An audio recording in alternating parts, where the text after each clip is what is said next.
Good afternoon, guys, and welcome to Miss Liz's Tea Time. That's right, it's tea time again. And today I am joined in the studio with Brigitte Boulay. She is the founder of We Live in the Shadows. That's right, people. There are people in the shadows that don't know what's going on with this awful virus that is out there. So today I've asked Brigitte Boulay to join me in the studio and share a little bit about what's going on the streets and about her amazing service and all the incredible things that this woman has done for many others out there. So, Bridget, I will give you the stage. It's all yours. Share away, girl. Well, thanks for having me, first of all, and good afternoon, everybody. Um, so I'm Bridget, and what we do is, our organization is commonly known as Shadow, so Shadow Ottawa. And basically, it's exactly that. I don't want to say take care, but we do our part in helping those who live in the shadows, which means our homeless, our marginalized, those living in poverty, those who have addiction, mental issues. Another word I don't like. It's not an issue, is it? It's an illness. Thank you. And so that's what we do. And I want to mention my group because none of it is possible without them. So Director of Outreach is Shauna Thibodeau, and her partner is Patrick Burnside. And then we have Christopher Lord, who I'm actually driving with right now. He's sitting beside me. I'm not driving, he's driving. And Christopher is our resident barber and director of media relations. And Taylor McMillan, she's director of donations. And we have a slew of volunteers and a slew of donors. And everything we do is 100% donation and volunteer based. So that's the coolest. Oh, sorry, Can you hear me? Yeah, I can hear you. Okay, go ahead, dear. I was just saying that's the Coles Note version. We provide free haircuts, and if you want to know more about what we do, you can always go to our website at www.shadowottawa.ca and find out what we do and get in touch with us. We're always welcoming and open. So that's pretty much a Coles Note version of what we do. So we were talking earlier, Bridget, and you were mentioning that this time of need where people are hoarding and all that, and the people on the street don't know about this, right? They don't know about the virus. Some don't even know what's going on, right? Mm-hmm. Unfortunately, those that live on the streets, I mean, they do. Many have phones because it is a basic human right and a necessity. So they're kind of aware of what's going on. But unlike you and I, who have access to media 24/7 if we wanted, they only know, bits and pieces. They don't know all of it. Now, I know that, the other day we did outreach, and through Ability First Ottawa, they gave us COVID-19 kits, which had information about COVID-19, and that's what we, distributed. And, a lot of them, if they're sleeping outside and they don't go to drop-in centers, they don't really know everything that's going on. And that's the other issue. And we wanted to bring up panhandling, get into more of that and understand more on the depth of what panhandling really is. Okay, so there's many different people that panhandle. First of all, let's talk about if you're on disability, let's say. You're a single person on disability, you get, I believe it's $1,200 a month, give or take. If you're not in social housing, which as we all know, there's a 10-year waiting list, and in Ottawa, just before the COVID-19 happened, they were trying to push it as a crisis situation. A lot of people aren't in social housing, so they're paying the same amount of rent as anybody else out there.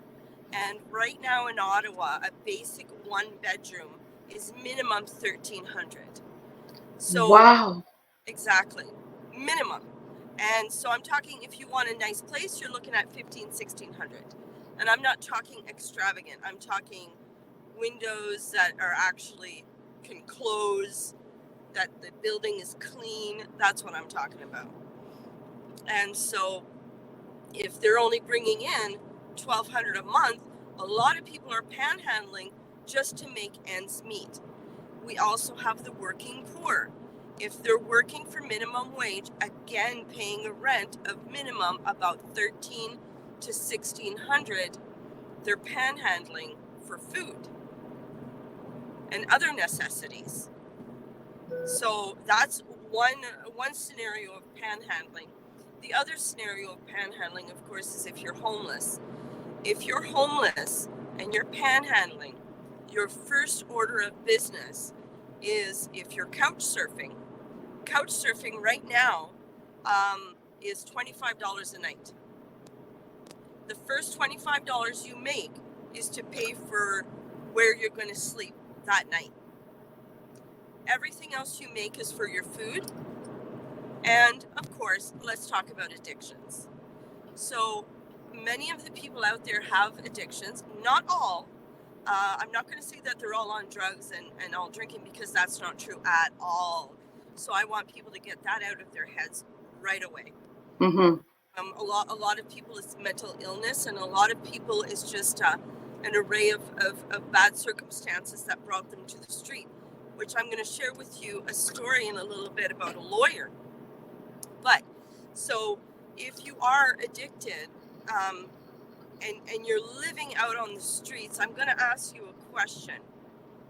If you're living out on the streets and you've been wearing the same underwear for a month, and you've been wearing the same clothes for 2 months, you have not been able to change, you scramble to find a place to shower, to wash your hair, you have the contents of everything that belongs to you in a knapsack, you're out on the streets needing money, you get into drugs or you get into drinking, do you think that you're in the right frame of mind to not drink or do drugs? Oh You God, have no. to forget about where you are and who, a lot of times, who you've become, because it's not who you are. No kid on this planet said, when I grow up, I'm going to be homeless. Never. It's a lot of unfortunate circumstances that brought them to the streets, and many times it's a lack of support from families and friends.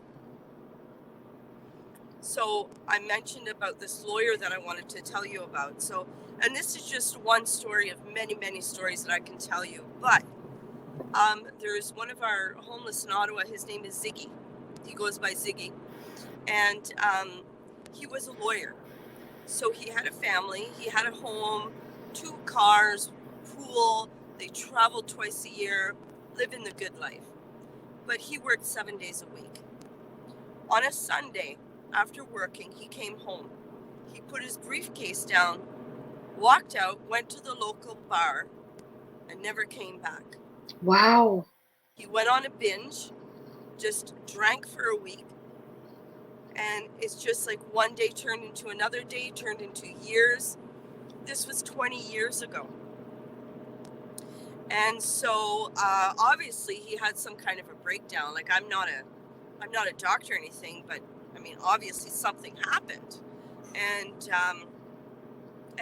he's a lawyer. I mean, we deal with engineers, nurses, doctors, you name it. Yeah. And unfortunately, like I said, that's just one story.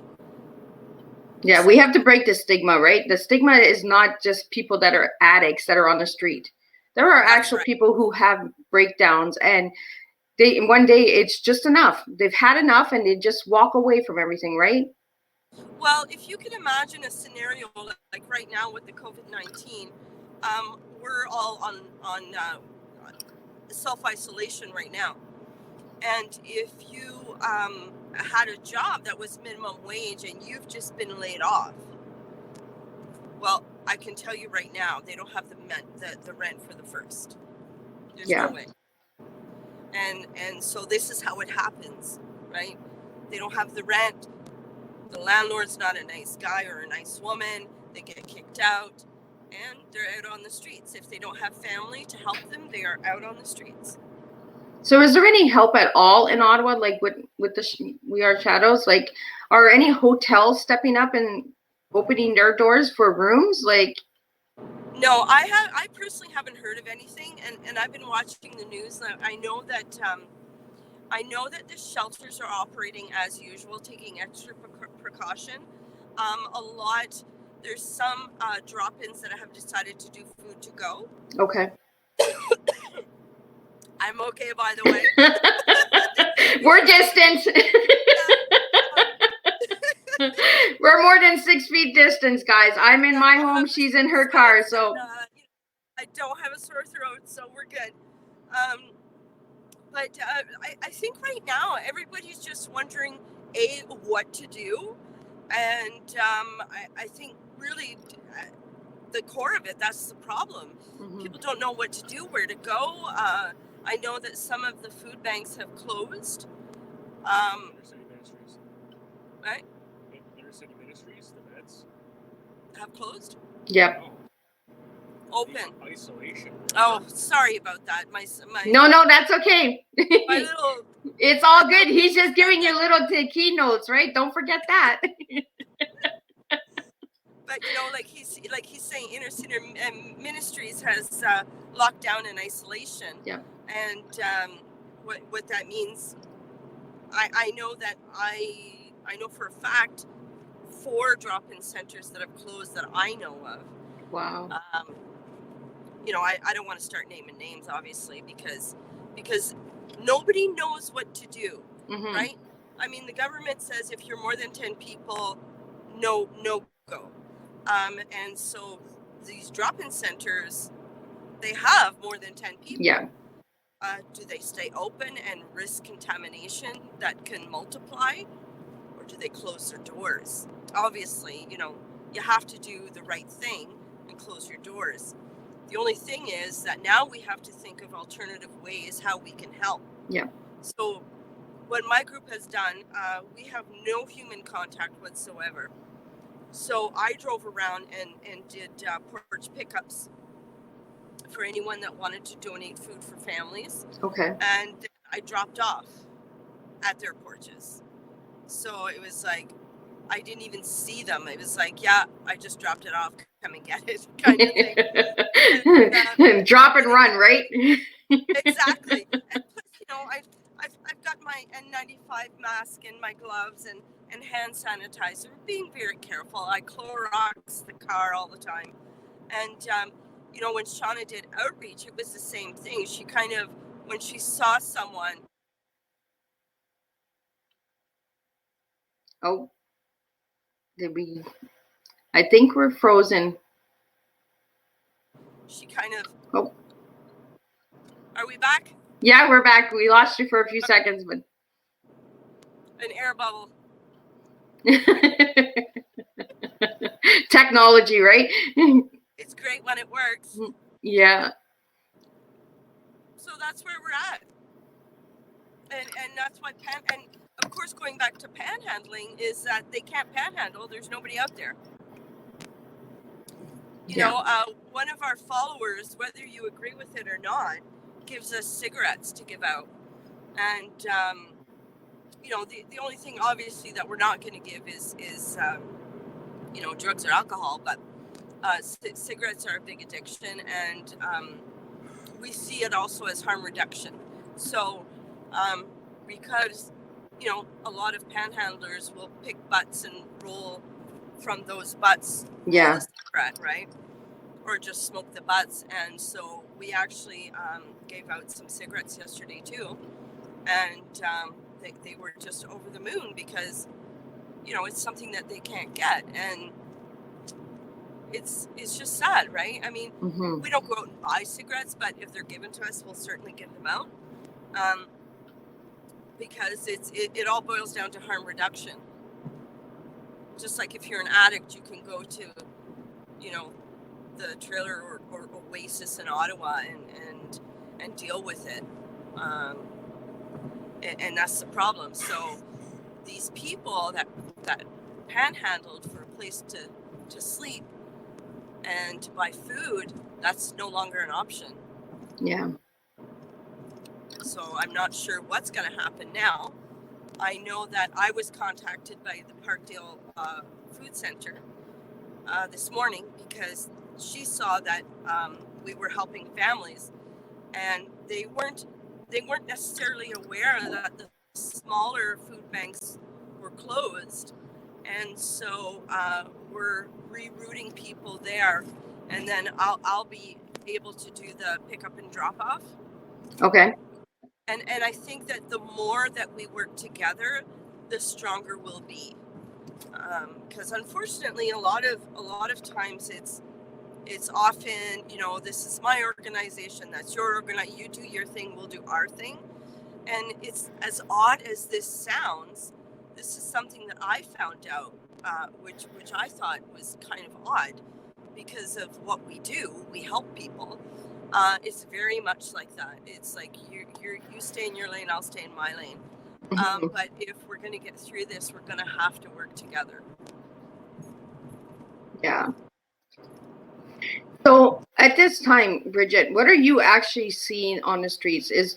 Are people fearful on the streets as well as you and I? Oh, most definitely. It's unfortunate. Like a lot of them do go to the shelters, and a lot of them will go and eat there. But I spoke to 3 the other day, and that I was giving them COVID-19 kits, and they refused to go. And that's a concern, because where are you going to get your food then? Mm-hmm. If they're staying away out of fear, what are they going to do now? And it's a huge concern. That's why, what we're doing and what other organizations are doing is so important, because some of us are lucky, we're still getting paid.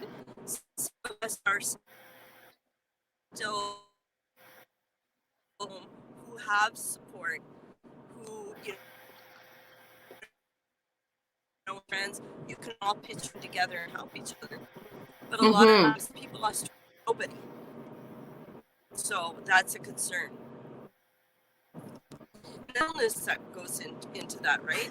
I mean, people are going to start panicking. What is that going to bring?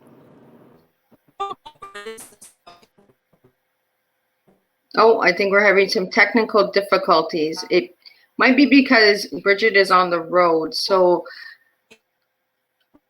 we're kind of frozen at the moment again. So for all of the viewers that are watching today, I have Brigitte Boulay. She is the founder of We Live in the Shadows. Right So I think it's because you're traveling as well, Bridget, that it's cutting in and out. So we're getting like glitches and that as well. And I don't want the message to be not heard. Right. So when you do freeze, I will give people updates on where to check out for you guys, your website and that as well. So there's no frozen dead time, right, on air. We don't want dead time on air. That's not a good thing. So good. So we talked about a bunch of things before the show, Bridget. Yeah. And you had mentioned CSA. Could you tell the viewers a little bit more on CSA? Oh, yes, because, I'm a firm believer in supporting local as much as you can, even when times aren't crazy like this. Excuse me. So I was telling you about CSA because more and more we're going to have to, if we want to succeed as a community and if we want to thrive, we're going to have to stick to supporting local. And especially local farms. And what I mentioned, one of the things that I love to do with a farm, it's called a CSA, community supported agriculture. And what that means is it's going to probably start in April, anytime now. You can go to your local farm and you pay them a certain amount. I think last year it was $600. I'm not really sure, but you get a portion of their crops from spring to fall. Okay. And whether it's a good crop or a bad crop, the farmer's getting paid for the work that they're doing. And if the farmer has an excellent crop, everybody wins because you're getting a ton of stuff. Yeah. And if it's not such a great year, you're still getting stuff, but you're ensuring that farmer's been paid for the work. Because a lot of farmers, unfortunately, some farmers even have to get part-time jobs. Yep. So they're struggling themselves, and I don't think that's right. They're the ones putting the food on our table. They should be getting paid, and it's up to us to ensure that they get paid. I'm a farmer to focus on farming, and it's a lost start. And you know what? And the farmers are nervous too, because a lot of the younger generations are going into high tech. They don't want to do the farming, but they don't want to do the hard work. Yeah, and honestly, like we have to. I can't say it enough. Like we have to make sure that everything local is taken care of, and that's how we're going to thrive as a community. Yeah, we need to stick together, right? And this virus right now is teaching everyone that we need to stick together. We're just sticking together differently and from a distance. But once the virus is and we get it under control, we will be going back to work. We will be having services that need help. And this is why I'm doing these tea times right now, is to once we're back and up and able to do things, these services need help. They need the funding. They need support, volunteers. Like you said, this is all volunteer based. So yeah, and I think I just can't say it enough. It's not just for the homeless, right? It's for the homeless, it's for the working poor, it's for that entrepreneur, that farmer.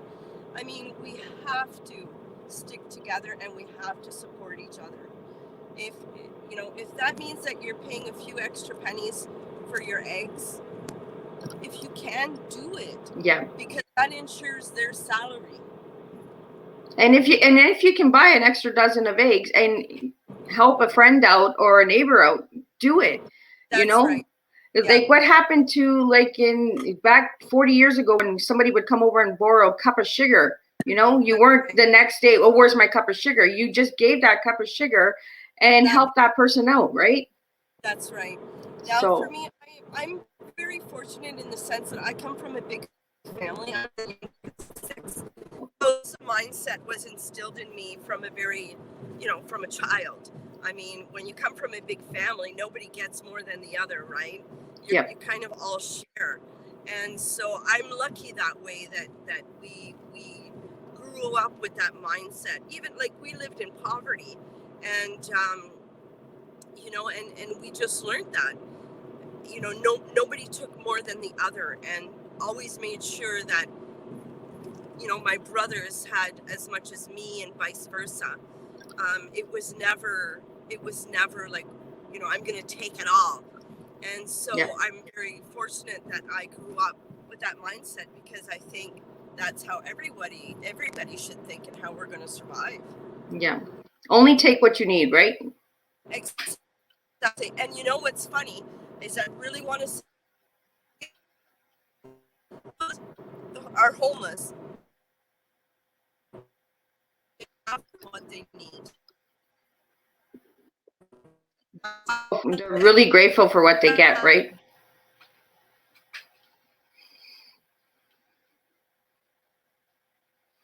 Oh, and she's. If I have loads of stuff and I said, would you like 2? Oh, no, save it for somebody else. I'm good with 1. It blows my mind every time. Because, I think, put in that position, would I be hoarding? Possibly. But because then you panic, I think that, because if you don't know where your next meal is going to be, if somebody offered me 2 things, maybe I would take it. Maybe I'd say, yeah, I'll eat 1 now and save 1 for tonight. But they don't. They think of themselves right now. Am I hungry right now? Yep. If the answer is yes, they'll take it. If the answer is no, If they, like many will say, oh, I just ate at the shelter over there, I'm good, give it to somebody else. It's beautiful. It's Yeah, you know, and that's how we're going to have to start to think as well, right?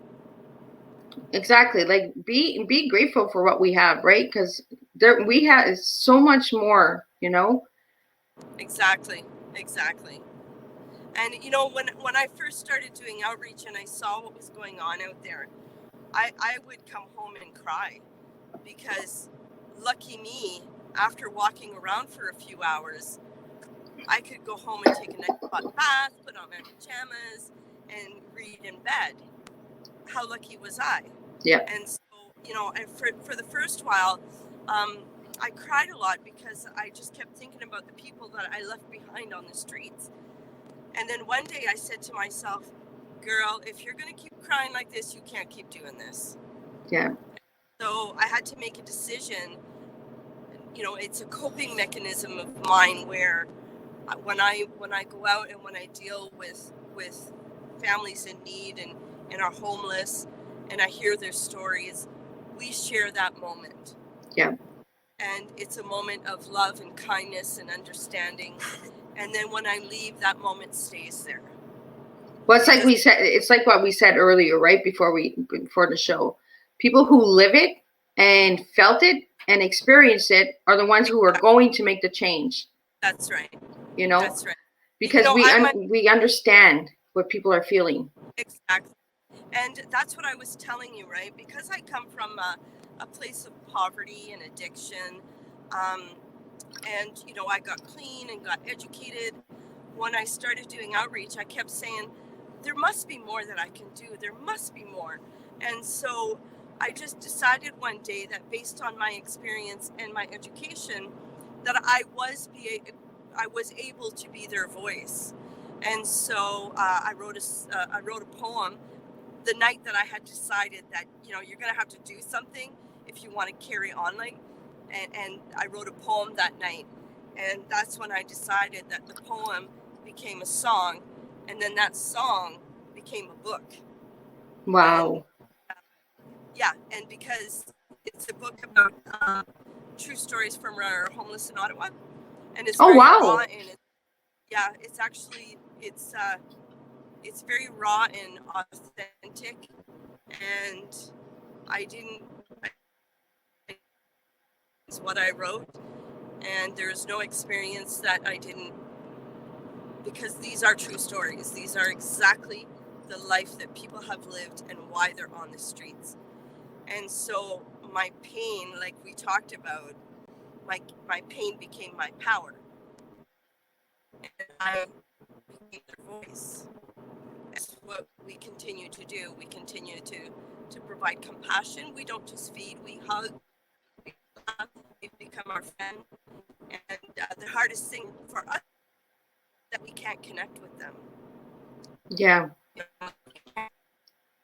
When I think we go around because we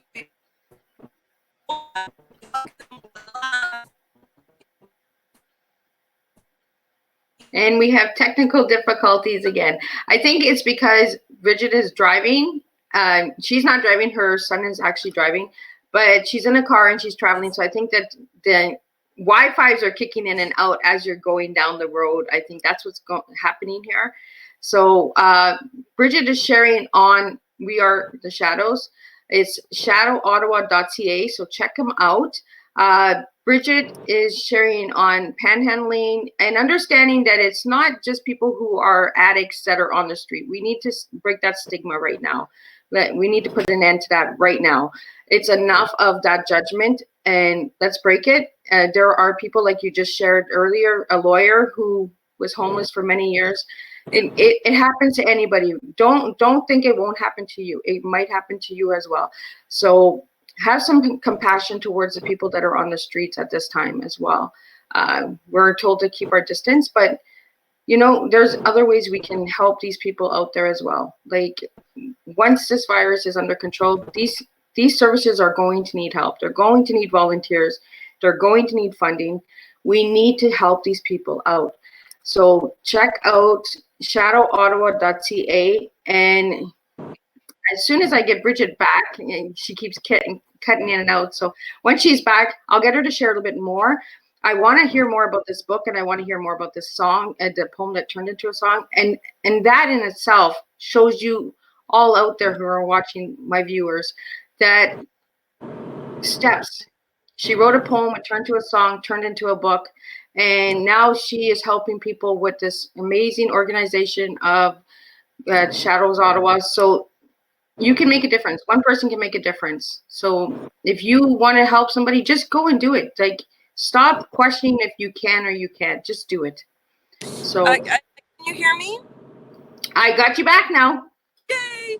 So I just want to add to your comment. It's like, you know, when you give a gift to somebody, do you give a gift and say, this is what I want you to have? No. Or do you say, I'm giving you this gift under these circumstances? No. When you give a gift, it's a gift for that person. Exactly. And it's the same with the homeless. If you don't want to give money, that's cool. Nobody's asking you to give money. You know what? Coffee cards are awesome because it gets them out of the elements. Of course, right now with this pandemic going on, that's an impossibility. But you don't even have to get out of your car. You can easily, you know, pack up a lunch and just drop it off and say, hey, that's for you. Come and get it, kind of thing. And I know that the food banks are going to be needing help. They do already. So if you want to donate to the food banks, please do so. There's a lot of families that are affected by all of this, and I know that they need some food. Yeah. I worked in a food bank for 2 years, and the families that were coming in, and they weren't taking more than what they needed. Some were, but 95% of the people that were coming to the food bank, they took what they got, and sometimes it was like they were ashamed of being in there. And you know, it takes a lot to ask for help sometimes. It really does. And that's where we need to understand that people that are going to food banks, they don't want to go there because oh my God, we get free food. They're going there because they're hungry. That's right. That's right. And you know, I know that the people I gave food to yesterday with the autistic boy who's 8, he only likes chicken. Now, there's these situations as well, right? Because he's autistic, you can't say, well, you know, you're going to have ground beef today. Yeah. He simply won't eat it. So I promised that family that I would go back with chicken. But you know what? They were crying. I was crying. And, you know, the little boy was at the window, you know, waving at me because, you know, we have local businesses that have given us things like yummy cookies and Papa Jack popcorn. And so I gave out the pink popcorn for this little boy. And he was so happy. He was holding up the popcorn in the window and waving. And that is true amazement. Like I've seen that myself when I worked in the food bank. Yeah. Like if they got an extra little goodie or something or an extra cookie, they were excited. And I mean, like the joy that you would see on the faces of these children or even adults. They got an extra egg that week and they're like, oh my God, I got 7 eggs instead of 6 eggs. Like, you know, they were, it's amazing. I know. And I always give this example too. It's like a lot of people will give things, oh, you know, I wasn't going to eat it anyway. They can have it. Okay, cool. But the thing is, it's like when you buy a muffin and you take off the top and you eat it and then you give the rest to somebody else. Yeah. Like you just ate the best part. Why do you think it's cool or it's okay to give the bottom of a muffin to your friend? That's not right.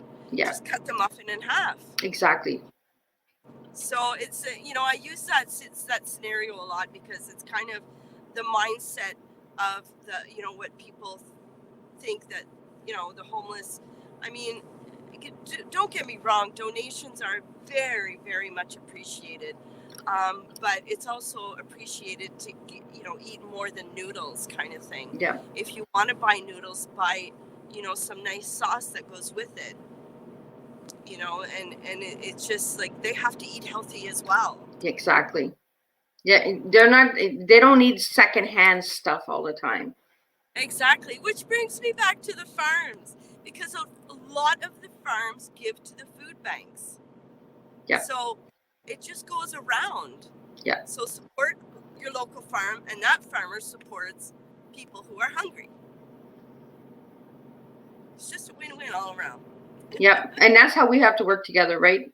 In order to make a better, in order to make a better community, a better world, we all need to work together. You know, That's right. Yeah. Stop the selfishness, stop the egos, just work together. Exactly. And I think that's how we get through hard times. Yeah. So I want to know more about this book. How was this book put together? Who was it sponsored? Was it? No. So what happened was, you know, as I was doing outreach and learning about everybody's different stories, I thought, you know, people need to know, because when I first started doing outreach, trust me, I heard it all. Why would I give to a drug addict? Why would I give to a drunk? No, and what people didn't understand, that it wasn't just that. Yeah. It was so much more than that. And so I thought, first of all, I wrote the poem, and Tara Holloway composed it from Ottawa.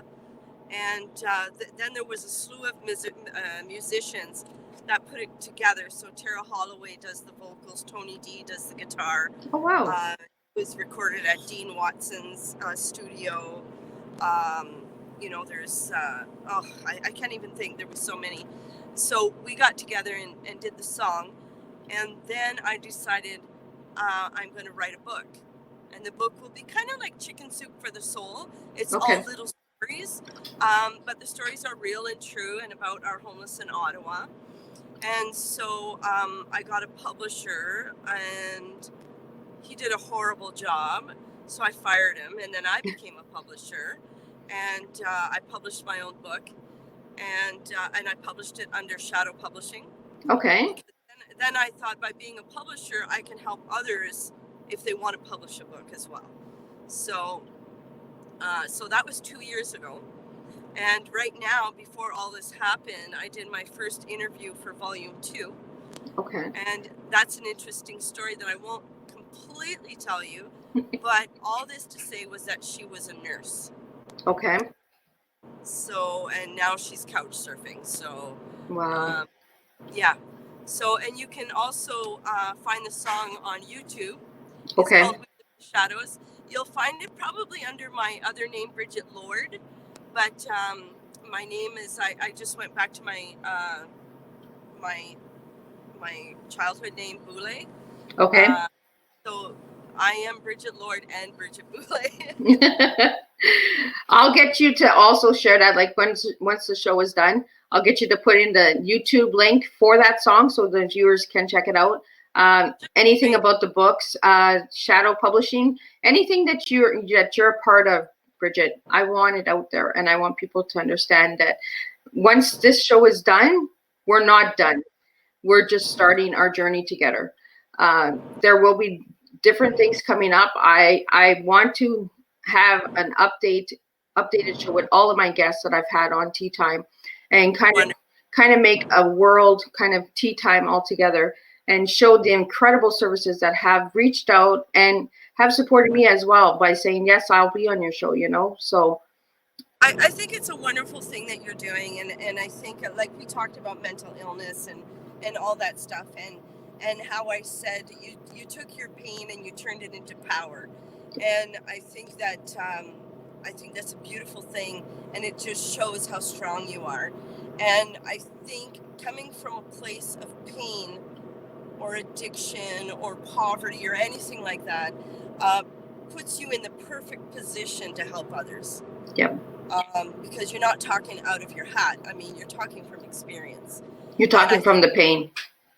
Exactly. And I think that's important because with that, you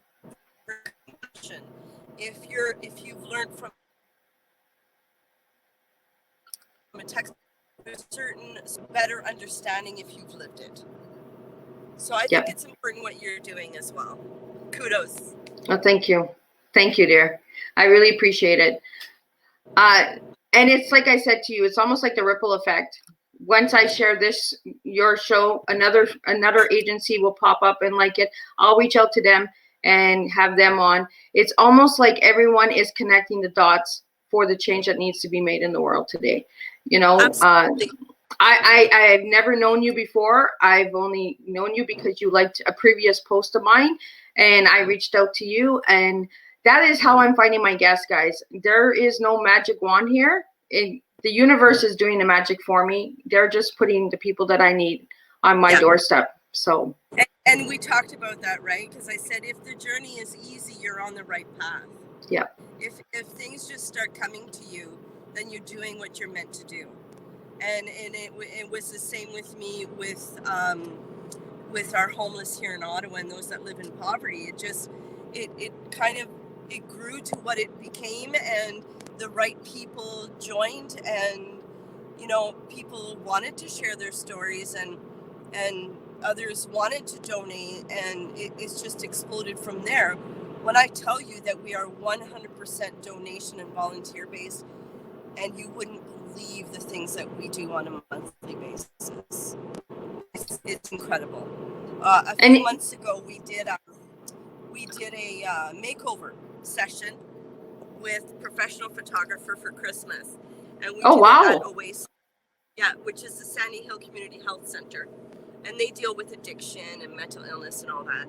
And so it was, I mean, at one point I stopped and I looked around. I had tears in my eyes. Both my director of outreach, Shauna, and I had tears in our eyes because, I mean, we had two ladies putting makeup on people. We had, a couple of hairdressers, a couple of barbers. This is one of the barbers. Say hi. That's my son Chris, and Chris Lord, and he's one of the barbers.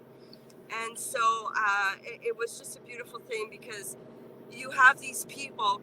God knows when the last time they even got a professional photo done or professional makeup.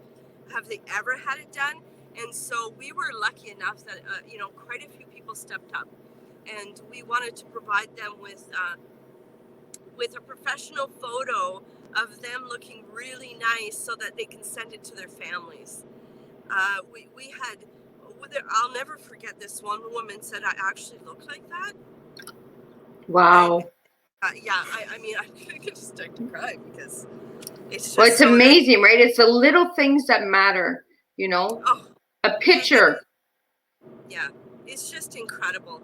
And I feel so blessed that we were able to do that. And we do stuff like that every month. You know, every month we're just floored because exactly, it's the simple things and that we take for granted. And we could give somebody a pair of socks, wool socks, and they are like, they're doing the happy dance because they haven't changed their socks in a month. And what they were wearing were white sports socks. Wow. And you come around, you give a brand new pair of wool socks. It's gold. Yeah. We're talking like minus 30 out there. And it's just like, when I first started doing it, I was floored by that. I was like, my God, really? And now it's like, we need wool socks, we need more wool socks. So any companies out there that have wool socks that are overstocked, you know where to drop them off. Exactly. And you know, that's so important because, I mean, they have to keep their feet nice and dry and warm. And it's certainly something that we take for granted. It is. Is there anything else you'd like to share, Bridget, about what Shadows says? We pretty much covered a lot. Okay. Please follow us, and if you'd like to donate, get in touch with us. If you'd like to volunteer when the COVID-19 is over, we'd love to have you. We're always collaborating with other organizations like World Changing Kids. We have Art for Aid. I mean, we love to collaborate with other people because that way we each bring our own thing, and it ends up being such a beautiful experience together. Yeah. And that's all. I just want to say, please don't forget about the people in your community. Exactly. Bridget's from Ottawa area, but there are homeless people all over the world, not just Ottawa. So we're putting this out there. So the message is the same for every area. they need support. They need help as well. You know. Absolutely. And one more thing that we need to talk about very quickly, because I'm almost at my destination as well.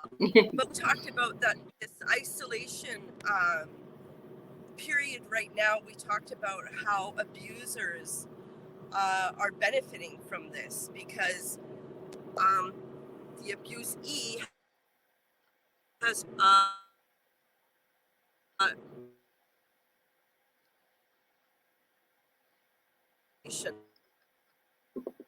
Yeah, we were talking about that before the show. Oh, I think I've lost her again. Are you back, Bridget? Can you hear me? I can hear you. Okay, so very quickly, I'm just going to say, if you're in trouble or if you know someone who's in trouble, don't hesitate. Call 911. Listen, you're not stranded. You're not alone. And, you know, these are master manipulators. If you think a woman or a man's in trouble, call 911. If you think exactly. a child is in trouble, call 911. It's not about this, and it's not about sticking to your own path. It's if you know someone's in trouble, open your door.